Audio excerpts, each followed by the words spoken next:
अस्सलाम वालेकुम। Grade 4 new Oxford modern English की पोइम है अ नाइट इन जून। इसकी आज हम समरी लिखेंगे आसान वर्ड्स में, नोट कीजिए। A night in June. In this poem the poet has described a night in June. He says that the sun and the stars are shining.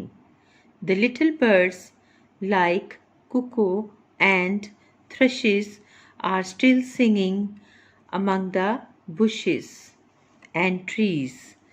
The sounds of flowing water, blowing wind can also be heard.